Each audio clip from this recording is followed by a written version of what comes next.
We live in a time where masculinity is shamed and men don't know what it means to be a man. As a pastor and counselor, I've spent the better part of my life equipping and training others. My goal with this show is to translate my hard-earned experience into tools and tactics to help you become stronger as a man.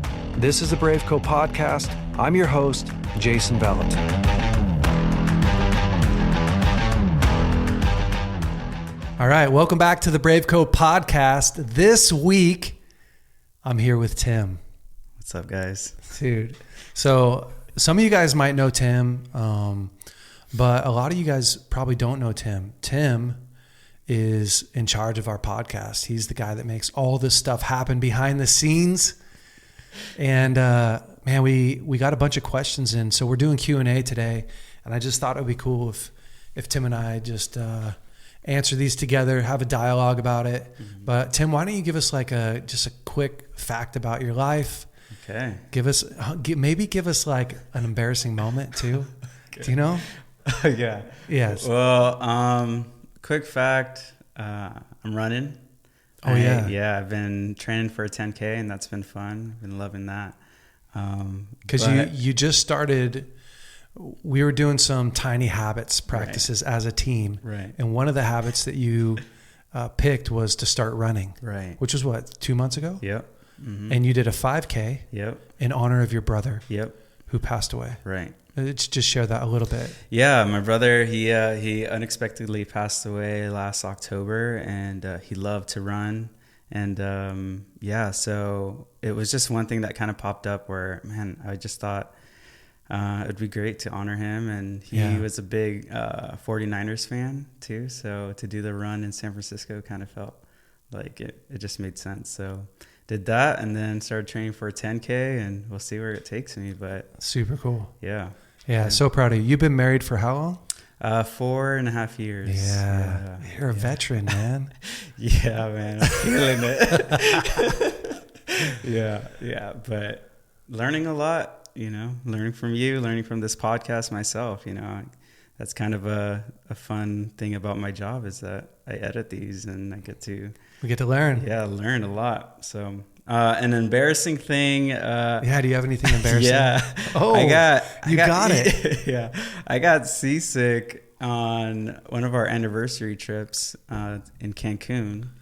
And I had to, not only did I get seasick, I was vomiting in the scuba trip, right? So we went scuba diving and I was vomiting underwater. But when I got out, I had to do number 2. Oh, what is number 2? I had to poop, man. Bad, huh? Yeah, real bad. And so they didn't have a bucket. They didn't have anything for me. So they just gave me a rope to hold on to the boat, and I pooped in the ocean. So you were on a boat scuba diving, right? And you were just so sick. Right. And then all of a sudden you're like, oh, I'm going to crap my pants. Right. So they're like, here's a rope, get into chum the water. Yep. Oh. Yeah, it was rough. So I was doing my thing, and then a whole crew of people were coming out from scuba diving. I didn't even look them in the eye or anything. Yeah. So you're pooping while they're coming up? Yeah. Oh my God, bro. Yeah. So what a mess, rough, man. And at that point, I didn't care. I was just trying to survive. But hindsight, yeah. Oh, it was funny looking back. Pretty funny, but embarrassing for sure. But yeah, it's pretty bad. Okay, well, everyone knows you, right? That's now. Me. Yep. And we just feel so tight. Right. Well, today we're going to dive into some questions and have some fun. I haven't even looked at these questions yet. That's the Scout's truth. Mm-hmm. And so I'm excited. I love questions. And if you guys have questions for us, you can always just DM us on Instagram, or you can email us, right? Yeah. What do they email to? You could email admin@braveco.org. Okay, cool. Yeah. Mm-hmm. All right. Cool. All right, let's start. All right, there was actually a good amount of questions on this one, so I kind of combined them. But how do you talk to your wife about sex life together without hurting her heart? How do you talk to your wife about trying different positions? It's been the same thing for a while. Yeah. I think that in any conversation, that you want to go well, we have to start with the end in mind. And so to me, there's this rule, there's this principle. How you start a conversation will decide how it ends with 80% accuracy, which is totally true. Like I could say, hey, Tim, you're always upset and you always want things your way. Or I could say, hey, Tim, I love when we work together well. It's so much fun. Yeah. Can we work on this thing, right? Like same result. Like we want this thing, but how we present it, right? So if you come in like hard and are like, hey, I can't just like do the same position forever. You know, you're boring. Right. Obviously your wife's going to feel shame and she's going to feel defensive, or your husband, whatever. I don't know who sent in this. Right. They're going to feel like they're not enough. And, but what's the vision?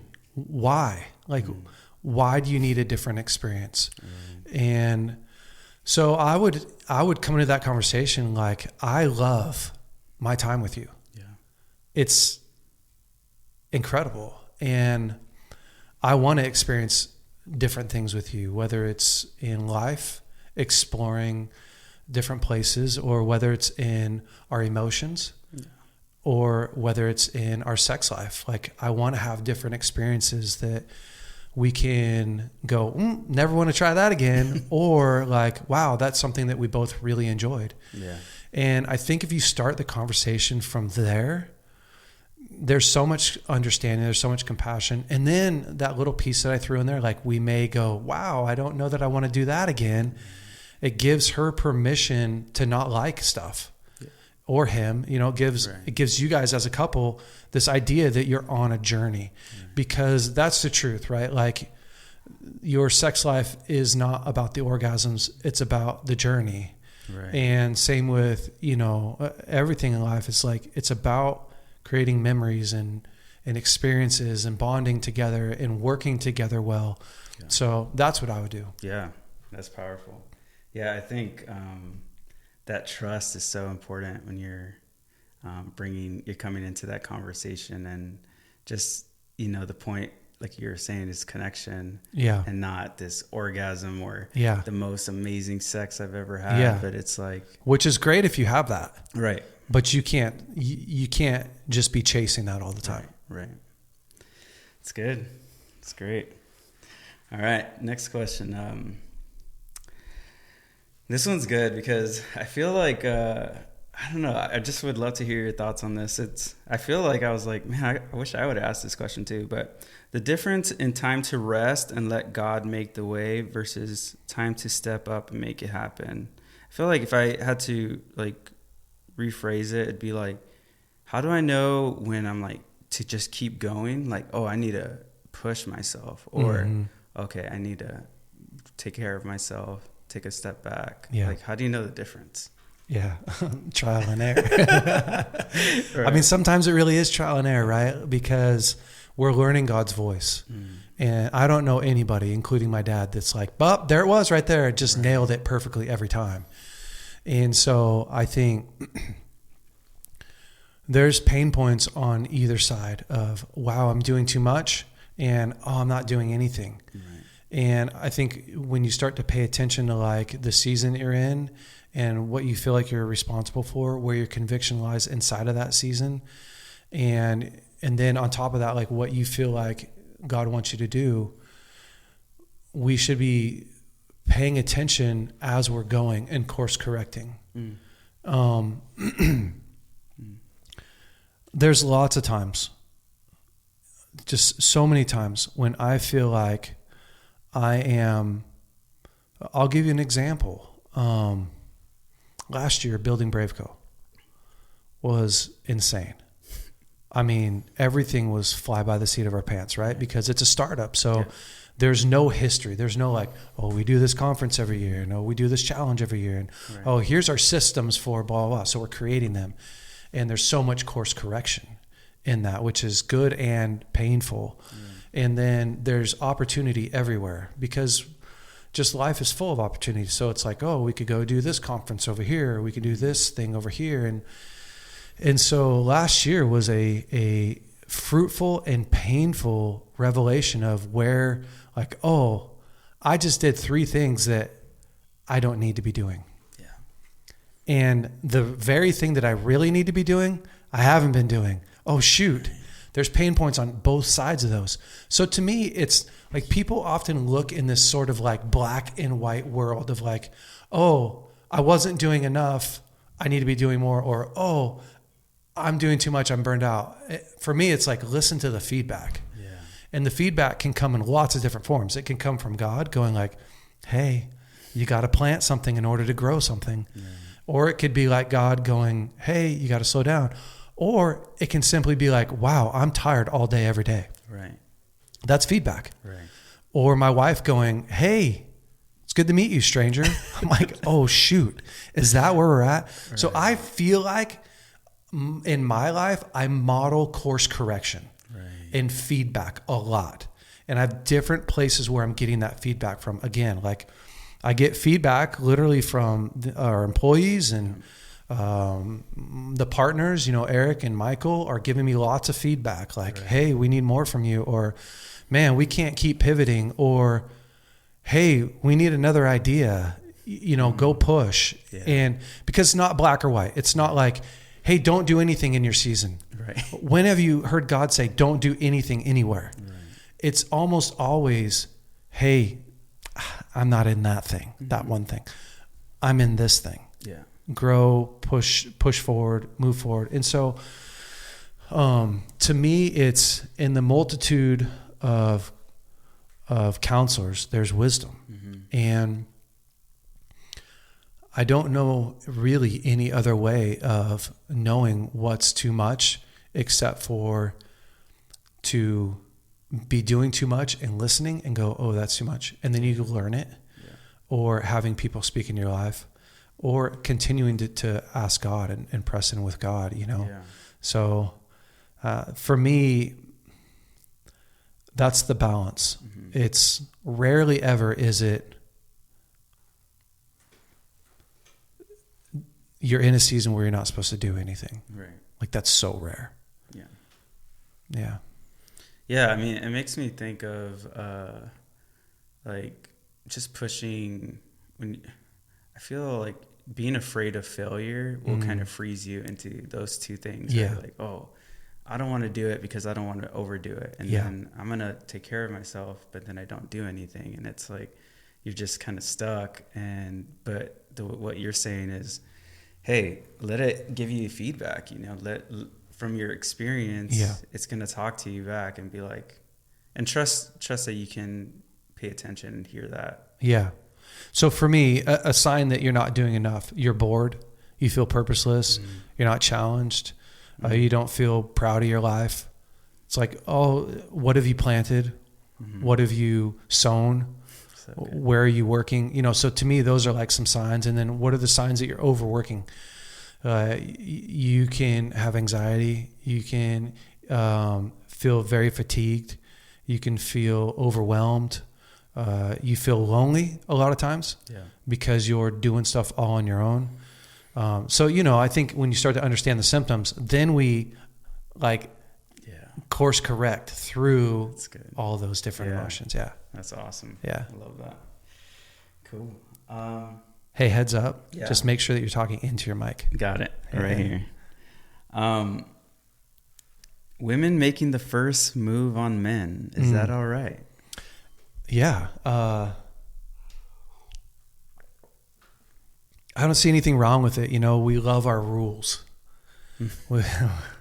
We love these rules. Yeah. Like the guy always does X thing first.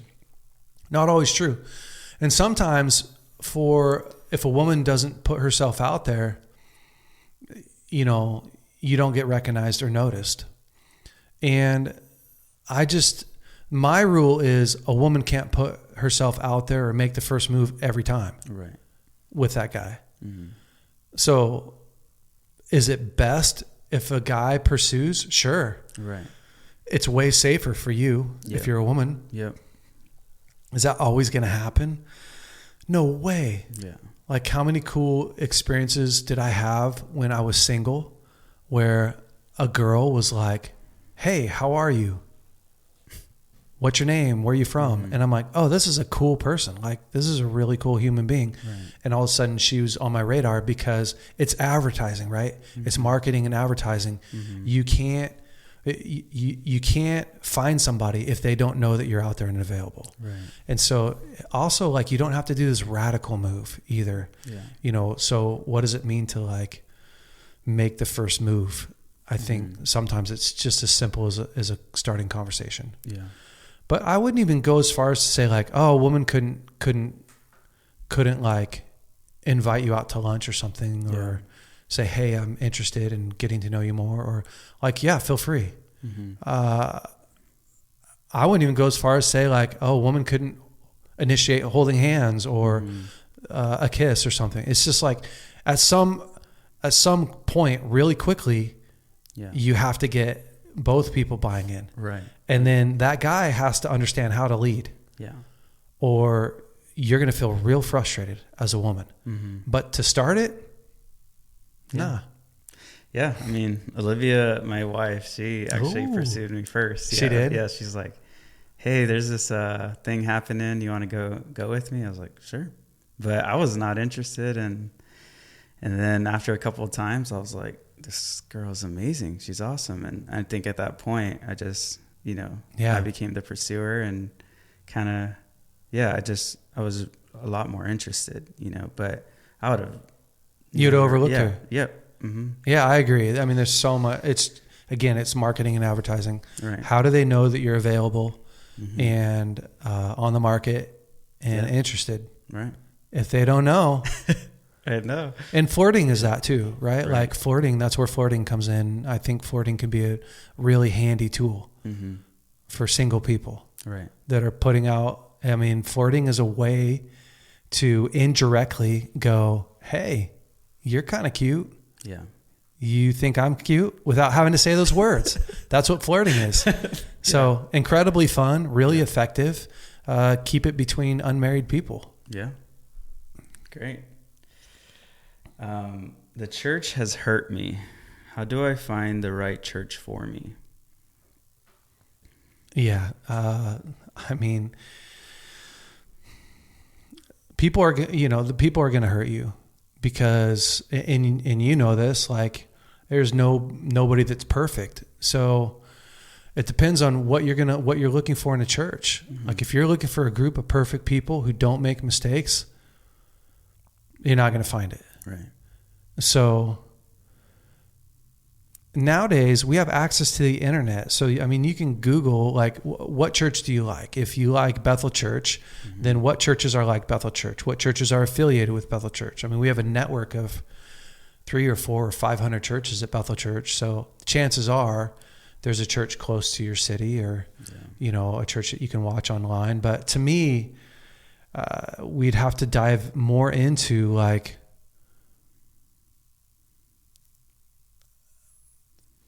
why did you get hurt? And what did you do when you got hurt? And what are your expectations of church leaders? And just having been a pastor for so long, and by the way, I'm not like the senior pastor that preaches every week. So a lot of people wouldn't know that there are churches that aren't like that. So I'm one of 50 pastors on staff. But having been a pastor for so long, people, and our church is 7,000 people. So it's a fairly large church. Yeah. People expect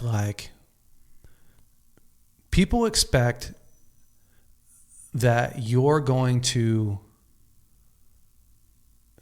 oh man, we're podcasting this, that you're going to treat them like family. Yeah. And that's not realistic. Right. Because I don't have 7,000 daughters and sons. And so, I can't come to your home. I can't eat lunch with everyone who wants to eat lunch. Right. I can't hear everyone's story. I can pray for you. I can hear your story in the time that I'm here. Right. I can give you input and advice, but your problem isn't my problem. Like I can't own it like I need to my kids.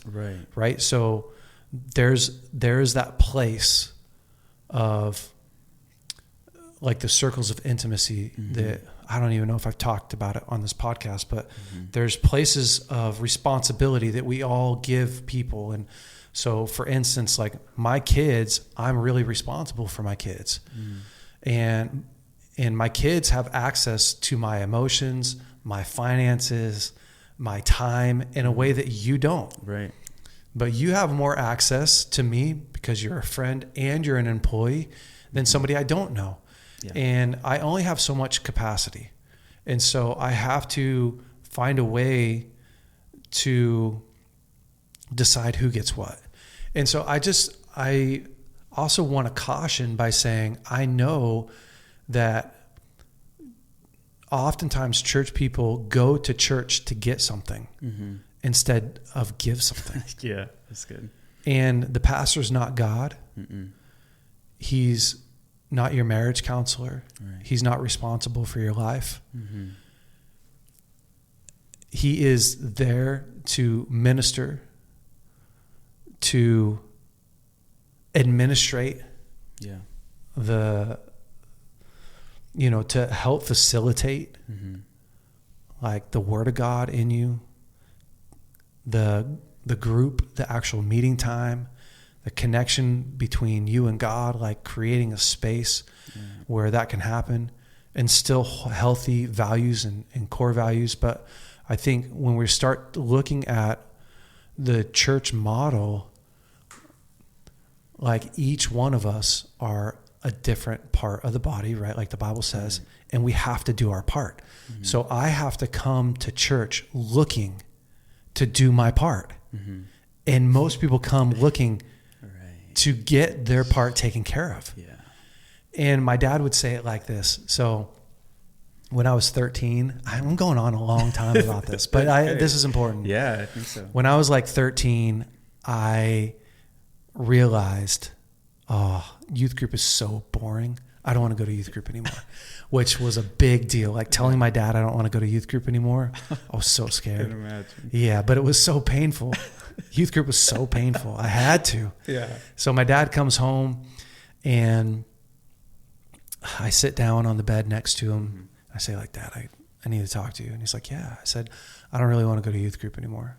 And he's like, oh, well, tell me why. My dad has these really intense eyes. He's like, oh, tell me why. Yeah. And I'm like, it's boring. My dad hates boring. So I knew if I said boring, he would be like, yeah, I hate boring preaching. Yeah. But he was like, I was like, it's boring. The worship's terrible. Homeless people come in from outside, which is true. We had this guy named Bob that was always in the like spirit realm, but not like the good one. You know what I mean?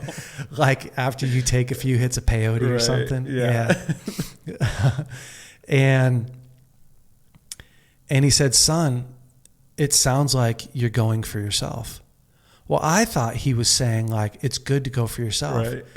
And I was like, yeah, I think I am, Dad. Oh, no. And he said, look at me, son. Yeah.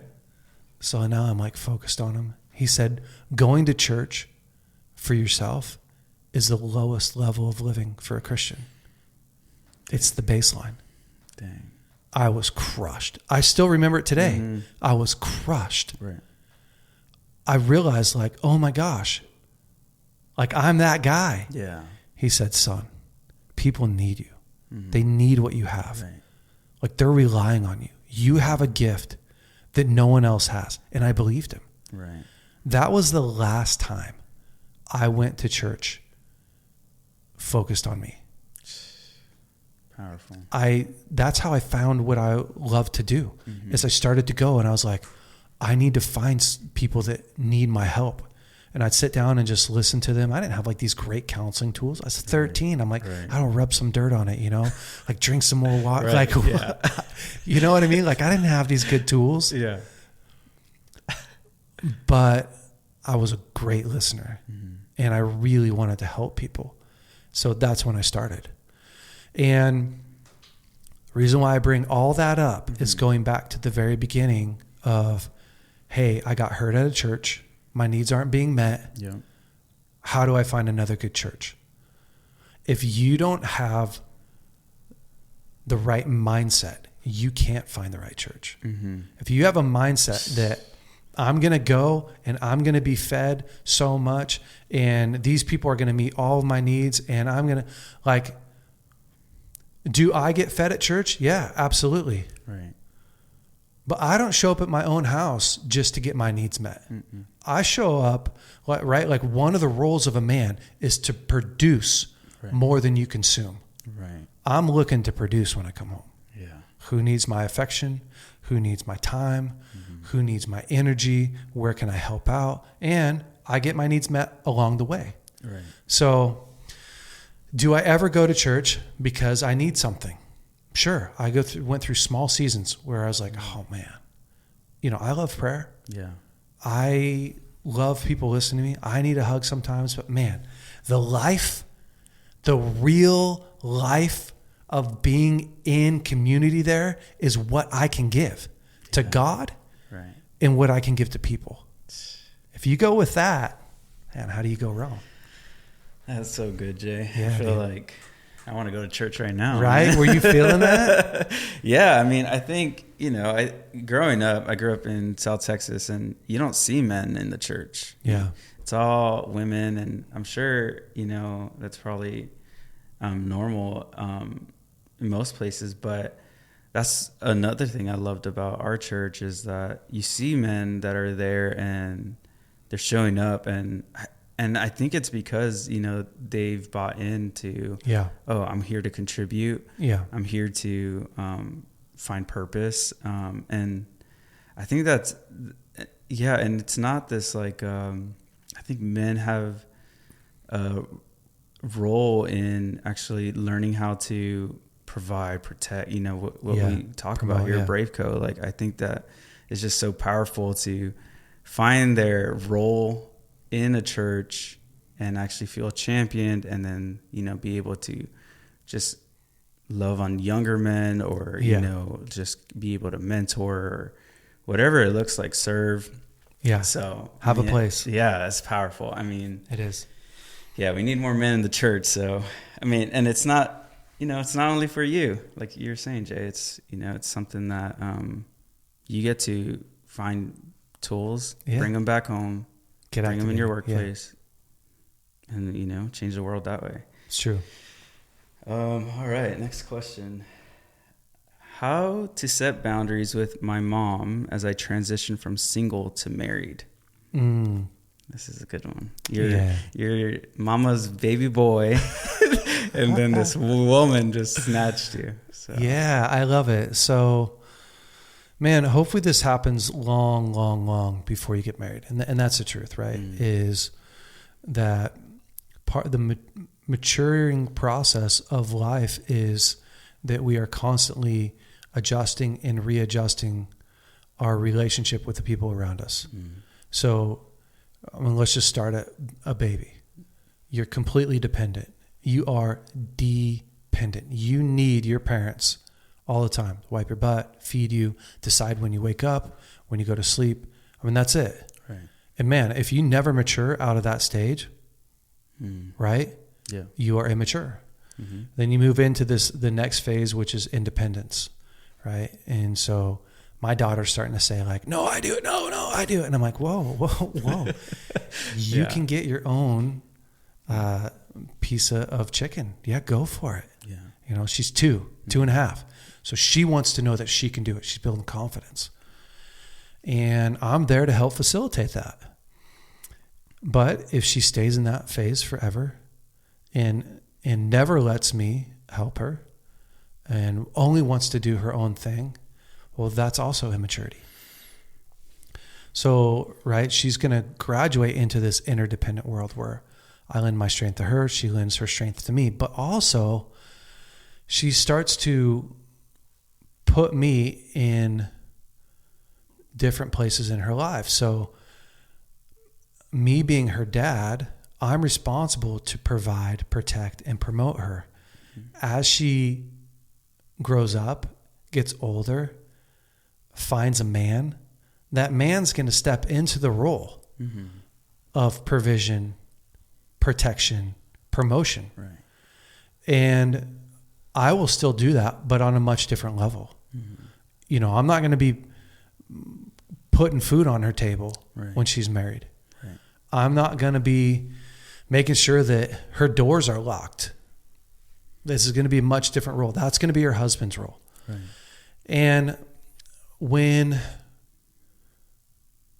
if my daughter didn't put me in that place, if she still expected me to come through for her financially, come through for her physically, like, Dad, I don't feel very safe with this new guy, it's like, well, that's his job. Like, we start to get in this really weird relationship and I see it. So here's what happens in sons and moms often is the mom is pulling on him or he's pulling on her for their emotional stability. Does that make sense? Yeah. Mm-hmm. Because they probably have, or she has a dependent or codependent relationship with him. Right. So he has to start stepping out of that role of husband. Yeah. Because that's what it moves into. Right. It's not just father, son. Often it's mom's giving me emotions that she should be giving to a husband. And I'm playing the role of protector, provider, promoter for mom. Tough spot to be in. You're not supposed to be in that spot. Right. And so, she should get the boundaries book or he should get the boundaries book.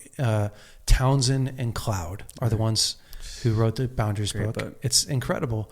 Yeah. Read it, learn it, understand it, execute it, and even explain to your mom, like sit down and be super kind and be like, man, Mom, this is a role that I've played in your life for so long and I can't do that anymore. So he's going to have to be okay with her not being okay. Right. Tough place to be. But, you have to make space for your wife. And women, you have to put a demand on your husband. You have to make space for your husband. You can't be married to your dad and your husband. I've counseled lots of people like that. And it's just such a painful experience. A husband's not supposed to be in competition with his father-in-law. Dang. Or vice versa. Right. It doesn't work. It creates animosity. Yeah. It's good. Yeah, dude. There's a question that kind of can... Was that your own personal question? Yeah. Yeah, I'm going to cut that out for myself. Hey, BraveCo men, I want to talk to you about our Foundations of Masculinity 12-week video series that we created for the guy that wants to grow stronger as a man. If you want to become a better leader, a better father, a better husband, have better relationships, this course is for you. And here's the thing. You get 12 incredible videos that literally walk you through step by step on how to grow. You also have homework with each one that is honestly pretty effective. And lastly, you get access to our private Facebook group. We're on there chatting with you guys. You can ask questions. You can connect with other men that are just like you. Go to braveco.org to check it out, and you can sign up today. How do I process resentment towards my spouse without hurting them? Yeah. Okay. My question back is, do you know how to express your needs to your spouse in real time? Yeah. Because the possible challenge in their relationship is that he or she isn't giving real-time feedback. So resentment, different than frustration or pain. Resentment is this built up, right? Like, I resent you. You always come in late. You never listen to what I have to say. Right. Does that make sense? So that word there, resentment, to me is like, if I do a much better job as a husband of going, ooh, hey babe, today I felt some pain. Yeah. I felt some pain. I did it to my wife this morning. Yeah. I had a conversation with my son last night, and Lauren was at the table, and while I was talking to him, she was like, she was nodding her head, no, just at me, just to where I could see. And I was like, ooh, it felt kind of painful. Yeah. And so the next morning, which was this morning, I just said, hey, I don't want to leave this and forget it. It's not that big of a deal. But last night when I was talking to our son, you were shaking your head no. And it felt pretty painful because I thought we were on the same page. And I thought this is what you had asked me to do, is have this conversation with him. But then you're telling me like, No, don't do it. Right. So she clarified. And regardless of who was right there, it doesn't really matter, right? Like if I'm feeling any emotion that I'm feeling, I should be able to express to my wife. Mm-hmm. It's not how I want to feel. It's not what I'm trying to feel. It's just what I feel. Right. So I wasn't trying to feel hurt. I wasn't wanting to feel hurt. I just felt hurt. Right. And if I'm able to express that in a loving, caring way, she doesn't have to take it like she did something wrong. Right. She can just go, oh, fact. She's a scientist, right? She could go, oh, fact. Something I did hurt him. Mm-hmm. Great. Let me clarify. Or, wow, yeah, I really did do something painful. Yeah. And so to me, it's more about how do you create an ecosystem of health, communication, connection. How do you do conflict well so that you don't end up in resentment and just constantly fixing resentments every 3 weeks? Because that's a lot of people's cycle, right? Is like, we do fine. We're only fine because I'm not really sharing. And then when it gets painful enough, I finally share. But then when I share, it's so painful that I'm exploding. Yeah. And then we have this makeup, right? Then we're in this honeymoon period. And then you do the same things that you always do. Yeah. Because you don't get real feedback. Right. And I do the same thing that I always do. And then we blow up again. Yeah. So I would say you got to learn how to share your emotions in real time. Yeah. And that's a challenging thing to do. Yeah. The other piece to what do you do if you are resentful? Do what we talked about in the beginning. Start with the end in mind. Yeah. So it's, hey, babe, you're my favorite person on the planet. There's nothing better than feeling so connected and so cared for by you. I am having this conversation to get to that place. I'm realizing I'm carrying some resentment, which isn't necessarily your fault. Yeah. I've got these things going on inside of me. I'm hurting. I'd love to share those with you. Man, you just like lobbed it in a way that she could go, oh man, wow, tell me about that. Right. And you could, you can do it. So write it out if you have to. Yeah. Don't be lazy about it. Write it out if you need to. But you have to keep that principle in mind, right? Like start soft. Mm-hmm. Start intentional. And then talk about you. So that's the other rule is so often I'm talking about you instead of about me. So I'm going, here's just what you do. Yeah. Here's what you do. Do you know what you do? This is what you do. I hate it when people tell me what I do. Yeah. It feels so judgmental. Yeah. And here's what you don't understand. Oh man, if you want to get in a fist fight with anyone, you don't even have to say anything. All you have to say is, here's what you don't understand. And then pow, you're in a fist fight just like that. It's so provoking. Mm-hmm. So if I start in with, hey babe, want to have this great conversation with you. I want to feel connected at the end. I'm even a little nervous to do this, right? Like you start with that and then you say like, I have been feeling some pain. And I've been feeling some pain because I've been feeling ignored and overlooked. And I feel like I don't matter in a way that I want to matter to you. Right. And it's really painful. And here's some examples. I was talking the other day. You walked right past me. I said your name. You didn't acknowledge. I felt so much pain. Mm-hmm. I still haven't said you don't ever listen to me. You don't want to listen to me. You try to do everything else all day long besides listen to me. Like those are judgments. Right. Because no one ever does anything all the time. Right. So if I just talk about me, what's going on in me, how I'm feeling, why I'm feeling that way, me. Anybody can listen to that. Right. And it makes you want to help that. Right. Because you're like, yeah, I could see how you got there. Yeah. Dang. But as soon as you say you know what you do? It's like we have to fight that. Yeah. It's like human nature to go, you can't touch my eye without me punching you. Right. You just can't. No. You don't have access to that. You don't Right. get to touch my eye. Yeah. And that's what it feels like when you say you. You're like, oh. So Yeah. try those. Yeah. No, that's good. I mean, I think like what you're talking about, just short accounts is so hard to do. It is, man. So hard. And you know, I think I didn't grow up that like, I don't know, that quick to just share, you know, and maybe I did when I was younger and it didn't turn out well. So then I was like, I'm not doing that ever again, you know, but you know, most of the time my wife is for me, you know, she wants to hear it. She wants to like, and you know, I think also we've had conversations about this in particular, cause I think it's something that scares me, but I think,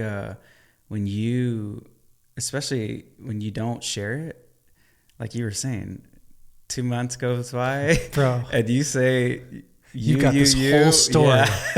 You got this whole story. I'm so convinced, about this villain that you're living with. Right. It's crazy how we do that. It's crazy, and it's not true. No, and it's not fair for her, you know. And you know, every little thing. Oh, yeah. But you know, it's so important to do that. And I think what's been helpful for me too is just being able to just talk to someone about it, a buddy of mine or something. Mm-hmm. And, you know, it usually comes down to, well, have you told her? Yeah. Like, dang. Yeah. So I have to? Yeah. But no, that's powerful. What is the woman's role in healing the narrative about men, like men in society today? That's a great question. I think on an individual level, I'm like, pray for men.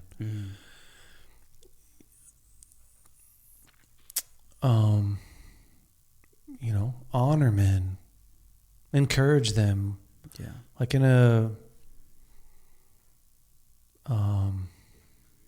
you know, you don't got to like run and encourage random men, but like the men that are in your life, you know what I mean? Yeah. Like encourage them. But I think the prayer piece is the biggest piece. And then also there's things like, which is going to sound really promotional, but we're doing this stuff to give men tools to help grow them, equip them, empower them, heal them, like send them our way, you know, promote the stuff we're doing, champion some of this stuff or whatever, Wild at Heart, you know, champion those guys, like give men access to places where they can really get taken care of. Right. And, you know, to me, those are the biggest pieces. Yeah. I mean, you know, being able to do the podcast stuff and social media and stuff, like, you know, it's so powerful to see women sharing our stuff. And then, you know, them being like, I just shared it with my husband, you know, and he's having, you know, so much breakthrough or just understanding of who he is. And he's a different man at home, you know. It happens all the time. Powerful. Women are signing men up for our events. Wives are signing men up for our programs. I mean, it happens all the time. Right. And it's awesome. Right. Yeah. That advocate piece is huge. You know, I think men listen to women. That's true. It's so true. Well, we're used to it, right? Yeah. 80% of all the spending in a home is done from the wife. Right. So we're so used to like, hey, I bought you some new clothes. Oh, great. Hey, I bought this food. Hey, I signed you up for a discipleship program. Right. Wait, what? Right. Yeah. Yeah. I mean, we're used to it. Yes. Powerful. All right. What are some tips on supporting someone with a porn addiction? Yeah, we don't support porn addictions. No, I'm just kidding. It depends on your role in their life. So again, I think encouraging them to do what they've probably never done before and somebody with a porn addiction, my guess is that they're probably trying to solve this on their own. And that's very ineffective. Yeah. Because the antidote to addiction is not sobriety, it's connection. Yeah. And if they could have done this on their own, they probably would have. So we've seen so many men go through our discipleship programs and get well. And I'm not saying, hey, this is the only way. Like, go get counseling. Yeah. The Transformation Center in Reading, so Bethel Transformation Center, has an incredible addiction program. Incredible. It's a 9-month program. I think you pay $3,500 or something, which guys are like, $3,500? Yeah, how much is that addiction costing you? Right. I can prove to you that it's costing you more than that. Right. Even if the porn you're looking at is free. Right. Monetarily, I could prove it's costing you more than that. So, you know, to me, it's a matter of raise the standard. For the guys in my life, I'm raising the standard, which the standard isn't, hey, don't look at porn. That's okay. That's a start. The standard to me is like, let's live up to the high calling of God in our lives. So it's, what are you doing for your emotional health? How are you talking to your wife? How's your relationship with your kids? Like, I have 12 guys that I meet with on my own. Those are the conversations I'm having with them on a regular basis. I'm not, and we could talk about porn or we could talk about our temptations. That's fine. But I want to be on offense.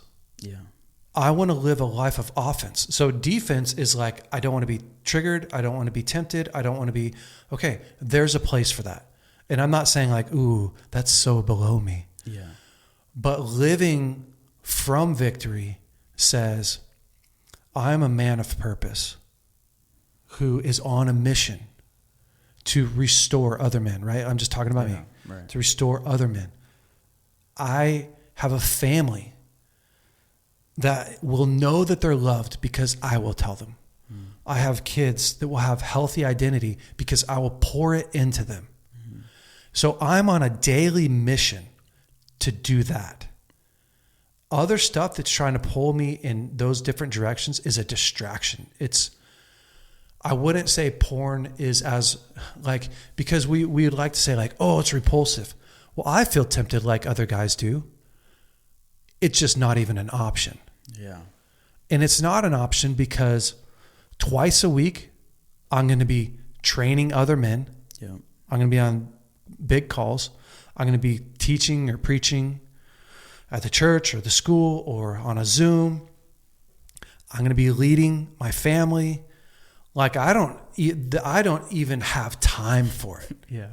It doesn't work in my world because I have to be so honest in my world, right? When I taught at the School of Ministry yesterday to 500 students who are 18 to 80 years old, my life is on display. Right. I'm talking about emotional health. I'm talking about emotional regulation. I'm talking about clean up your past. I'm handing out tools. Like there is no creep in my values. Right. There's no room for it. So I think a lot of men get stuck in the first level of sobriety, which is like the defense. Like I'm going to get sober because I am constantly on alert for all these things that I need to stay away from. And to me, there's another level of graduation. Okay. And that next level of graduation is, what am I living for? What am I responsible for? What mission am I on? Yeah. And then I'm preparing for that mission, right? So I'm getting tools and I'm working on it and I'm responsible for it and I'm accountable to my friends for this high calling, not the small, which means because of the mission I'm on, I'm sharing my emotions with guys every week. Yeah. I'm current with my wife. I am hearing feedback from my kids, young and old. I'm making adjustments. I have teams, multiple teams around me giving me feedback. Yeah. I've got my BraveCo team. I've got my family. I've got my 12 guys. Yeah. Does that make sense? Yeah. So I'm like, guys, listen, position yourself in an offensive way. Go and win. Yeah. Yes, you have to be on the defense sometimes, but a basketball team that's only focused on defense is going to lose every game. Yeah. You have to have a great offense. You have to be a world champion team, not a number one defense team. Yeah. So the goal isn't to have the best defense. The goal is to have the best offense. Right. It's to win the games. So if you want to win the game, you're going to have good defense. Yeah. So for me, I have good defense but focused on offense. So all that to say, if somebody's struggling with porn, help them to take action. Mm-hmm. Yeah. It could be as simple as, let's write down the vision, where you want to go in life. Now that won't fix your problem, but that should help give you some motivation to like, okay, let's get serious about your life. Go on the offense. Go get some counseling. Go on the offense. Sign up for our 12-week discipleship course with BraveCo. Yeah. Like the foundations of masculinity. Like go deep with a group of guys and build your life. Right. Don't just quit porn. Like build a life that you're proud of. Mm-hmm. A life that's worth saying, not no to porn, but yeah, I'm going to work on my emotional regulation. Yeah, I'm going to face the trauma in my past. I'm going to go after all the roots that's driving this porn issue. Mm-hmm. I'm going to be the man. I'm going to reach my full potential. Yeah. You don't have to tell an Olympic athlete, like, don't eat bad. Right. You don't have to tell a professional baseball player, like, wake up and go to practice. Mm-hmm. They're focused on winning. Yeah. So everything else is a non-negotiable. Right. So to me, I'm like, get your friend focused on winning. Mm-hmm. Yeah, that's powerful. I mean, it makes me think of, if I could even try to simplify that, it's like a bad habit and just replace the habit with a good habit. And we went through tiny habits and that was just powerful, but like you're setting up this whole ecosystem for the life that you actually want. Yeah. And there's no room for these bad habits, these things that regulated you in the past, you actually got great, you're on the offense again. Yep. And it works for any addiction, like any bad habit. Being able to have the right tools and ecosystem around you, join a run club, join, whatever, doing keto, whatever it is, whatever your goals are, and whatever you're trying to actually accomplish. I think being able to set that ecosystem up, it's like a head start. Yeah. Like one of my favorite tiny habits that I do even now is I put my running shoes right by the door. Yeah. Right when I wake up, they're already there and I'm ready to go. And it's a head start for me. There's less of an option for me to actually just jump on the couch. I do the same for working out. I put all of my clothes for the morning in one spot. Mm-hmm. So that at 5:30 when my alarm goes off and I don't want to get out of bed, I've already got my stuff ready. Mm-hmm. I don't have to negotiate with myself. Right. All I have to do is get out of bed. Yep. The rest takes care of itself. Right. Cool hack, man. I love it. It's super helpful. All right, we're coming towards the end of this. How do I navigate being on a break in a relationship? So I guess they're not broken up, but they're just on a break. Or maybe they should be. Yeah. I never really understood a break. It can happen. So a break happens sometimes because you get somebody that's like, man, I'm not sure, like, especially if a lot of stuff's going on in their life. Mm. Like you remember when your brother passed away. Right. If you had just been dating your wife for a little bit and you're not sure which way is up, right. You're like, I don't want to just blow up everything in my life. Like, can we just pause for a little bit? Yeah. And let me just focus on this piece and then come back. Mm-hmm. So that can be a break. Makes sense. A break can be, I'm dealing with some inner healing. Mm. Are you good with waiting for a little bit until I work through this stuff? Like that can be a pretty responsible thing. Yeah. To just go pause. And we talk about that a lot in the dating world is like you're climbing this ladder and the further you go up this ladder, the deeper the intimacy. Mm-hmm. And the deeper the trust. So sometimes you get to this place in this ladder. Like the first rung of the ladder is are you fun? right? Like who wants to go out with somebody that's not fun? Yeah. I mean, it's just real. Like if you don't have fun with somebody, Right. but they're like smoking hot, Right. just don't do it. Right. It's just not going to be fun. It'll get old. Right. So then it's like, are they safe? Right? Like number two. And because you don't want to be with someone who doesn't know how to listen to you. Safe could simply be, I'm not talking about like physically abuse. I'm saying like, do they know how to ask questions, and do they know how to listen to your boundaries? Or was the person talking over you the whole time? And did they try to give you a kiss when you like first date, you know, and things like that. So as you climb the rungs of the ladder, like they have their own relationship with God. They have healthy core values. They have a vision for their life, right? And as you're figuring these things out, we're going the same direction, you build more trust and more intimacy. Yeah. Well, sometimes you get to these places where you go like, is my relationship with God, or is my belief system in that area, my spirituality compatible with yours? And you go, ooh, I'm not sure. Yeah. Like, I value this so much, and you kind of dabble in it. Man, I don't know if that's going to be deal breaker or not. Like, we need to just pause right here and figure this thing out. So that can be real. Yeah. What we want to do is do a great job of communicating. What is the break about? Right. And why? Because this ambiguity, this like, I just need time, and with no reevaluation points, with very little communication, it's just the breeding ground for anxiety. It's a breeding ground for suspicion, hopelessness. And so it's like, we're adults.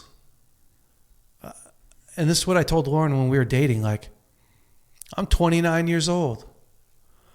I'm not 16 anymore. So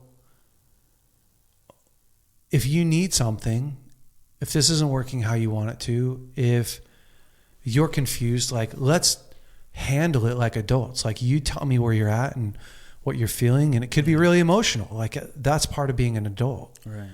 So I think clarity, communication, maybe what do we do if we can't figure it out by this point? Oh, we probably need to bring someone else in. You know, it's that kind of stuff. Yeah.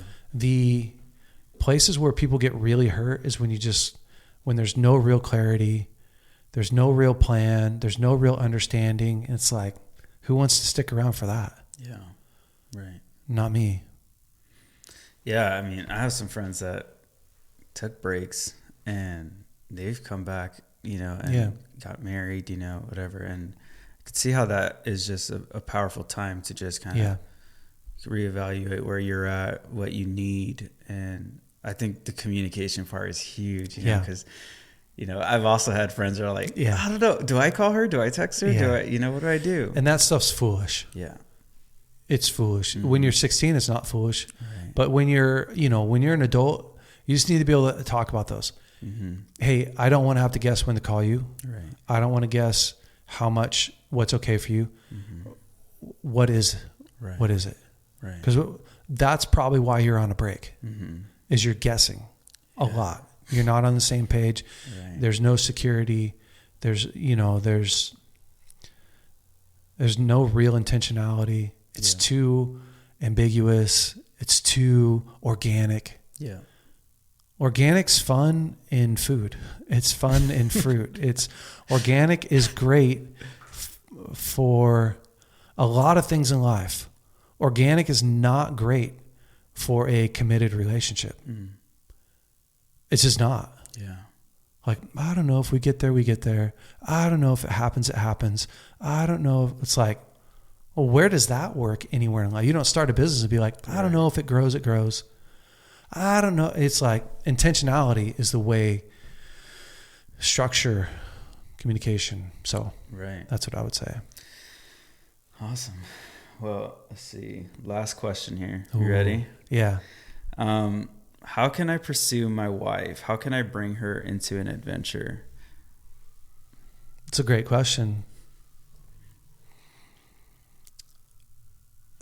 marriage in and of itself is this incredible adventure that is overwhelming and exciting and just full of all the emotions, right? Yeah. So the first question would be to them, are you engaged in your marriage day to day? Mm-hmm. And in building your marriage day to day? Are you guys building, are you growing your communication? Are you growing your sex life? Are you growing your connection? Are you being intentional about addressing those areas in your life or creating space for that, right? Do you have goals? Yeah. So what are you working on this next week that you weren't working on before? It's that kind of stuff. Yeah. That, because I think a one-off, like anybody could do a one-off trip. Anybody can do a one-off, like, hey, let's go to Paris and we have this adventure. But if it starts and stops in a week, you know, your adventures that you're on needs to be a part of the grand adventure of life. And the grand adventure of life is you are conscious, you are intentional, you are an active participant, you are a leader in the everyday, day in, day out of your life. Right. So really practically, and listen, I'm growing at this. I'm not like perfect at this. Yeah. So when I get home, I know the schedule my kids are on. My littles are like, I know when they're supposed to wake up every day. I know when they're supposed to take naps every day. Mm-hmm. And I'm aware of what their week looks like. So when I come home, I can partner with my wife. And every night I ask, where's Liam at in his nap? So when did he take his nap today? Early, late? Yeah. Is he super tired? Because I want to be a partner in our adventure. Right. And part of our adventure is laying on the ground, playing with toys with Liam and building stuff. And this morning, you know, Lauren was like, hey, can you go get Edie out of bed? And we have a routine every morning. Mm-hmm. I play with her with stuffed animals and I bring Liam in there. I set him in the crib and they play together for a while. And I stay right there and I play with him. And by the end of it, they're just piled in these stuffed animals because I do whatever. I'm playing with them. And then I bring her out and him out. And sometimes I sit in the chair and read a book to her. And I'm a part of building what is enjoyable in our life. Yeah. I'm engaged in it. Mm-hmm. And that's part of how I pursue my wife. Mm-hmm. Now, there's other ways that I could pursue her better and continue. Like I can't not plan dates and I can not plan free time for her. But I can plan all the dates I want. If I'm not engaged in our everyday, day in and day out life, man, she just feels so lonely. Yeah. She's doing it all. Right. So for me, it's, you know, it's about being intentional. It's about prioritizing and I'm growing in some of those areas. Yeah. Constantly. Yeah. But I'm better this year than I was last year. That's the truth. Right. And I'm that's good. 20 times better. I'm a completely different man than when we first got married. Yeah. 10 years ago. Yeah. Completely different. Not even the same guy. Wow. Her and I have a routine that I clean up after dinner, not even thinking about it. It's just something I like to do now. I didn't like to do that before. Yeah. I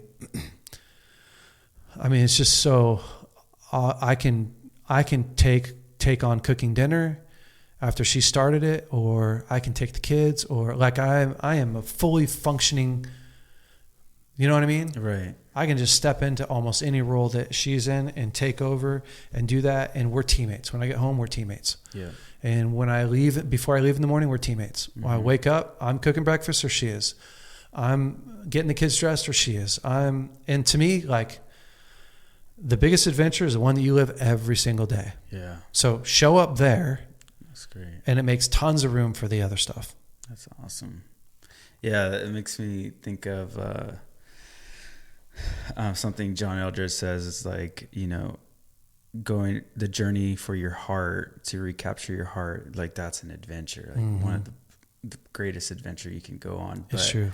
like to be able to do something like that, be as whole as you can, be as present as you can, then share that with your wife. And then with that, you can be as present and aware and pursuing her in ways that you would have never even thought naturally, you know. And I think that, you know, I love what you said too. You know, you're like, I'm getting better at it. It's like, it's a journey of bringing her on an adventure, you joining her adventures, and you guys having this life that is just exciting, you know, and especially for your kids to see is like, man, life just gets more full and exciting and fun, and there's no end to it. But you know, we're here and we're present, you know, you're alive. And it's true. It's great. It's awesome. Well, Tim, thank you for jumping on and the questions. Guys, thank you for sending them in. They were great. And we'll do this again.